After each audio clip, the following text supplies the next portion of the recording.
আমার অনলাইন স্কুলে সবাইকে স্বাগতম। আমরা এখন নবম দশম শ্রেণীর সাধারণ গণিতের 2.2 এর সেট ও ফাংশন থেকে অনুশীলনীর 11 নম্বর প্রশ্ন সমাধান করব।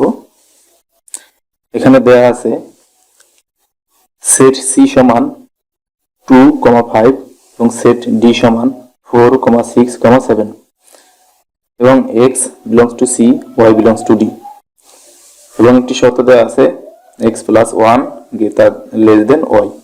এই তথ্যগুলোর ভিত্তিতে আমাদের একটি অন্বয় নির্ণয় করতে হবে। তাহলে আমরা লিখে নিলাম, দেওয়া আছে c সমান 2,5 এবং d সমান 4, 6 এবং 7। এখন আমাদের প্রথমে অন্যটি গঠন আকারে লিখতে হবে। লিখি, প্রশ্ন মতে আমার অন্যটি r দ্বারা প্রকাশ করি। এখানে r সমান x, y, যেহেতু কর্মজোড় তৈরি করতে হয় এখানে কর্মজোড় আকারে লিখলাম x, y। আর এই x এবং y কাকে ধরতে হবে সেটা আমরা এখান থেকে এটাকে আমরা এখানে উল্লেখ করে দেব। যেমন x ধরবো আমরা c সেটকে, এই কারণে লাগবো x belongs to c, অর্থাৎ c সেটের উপাদানগুলোই আমাদের x হিসেবে বিবেচিত হবে, এবং y belongs to d, এর অর্থ হলো আমরা d সেটকে y হিসেবে বিবেচনা করব।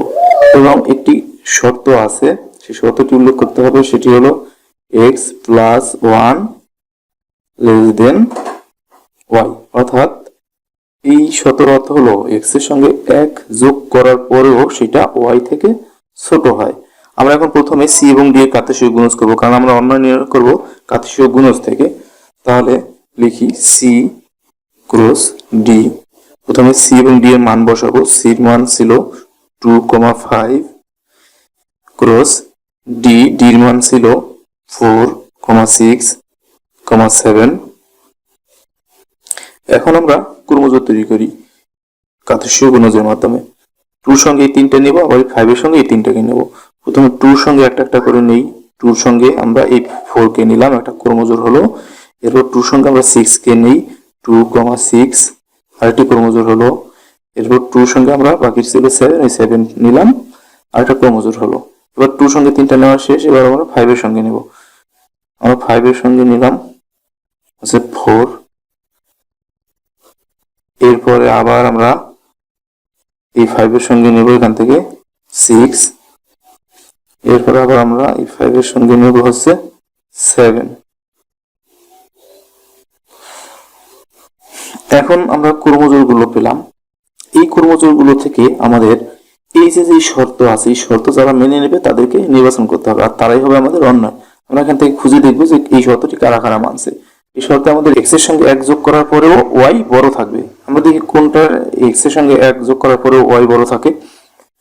আমরা এখানে লিখি, তাহলে সুতরাং অন্যটি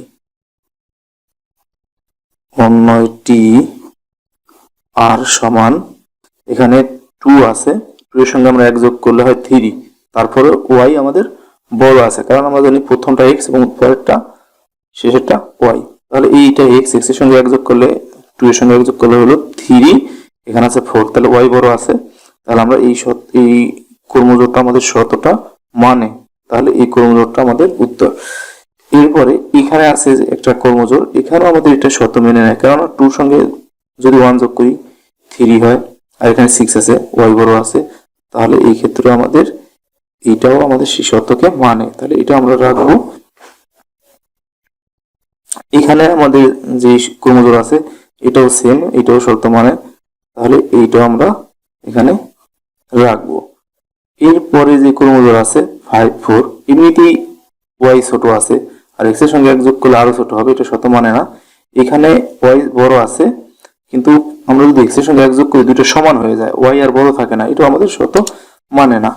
পরে যেটা আছে এটা 5 আছে, 1 যোগ করলে 6 হবে, আর y আছে 7, y x এর সঙ্গে 1 যোগ করার পরও বড় থাকে, তাহলে এই শর্ত, এইটাই আমাদের শর্ত মানে, এইটাকে আমরা নিতে পারি। তাহলে এই কয়টা ক্রমজোড় আমাদের শর্ত মানলো, তাহলে এটি হচ্ছে আমাদের নির্ণয় অন্যয়।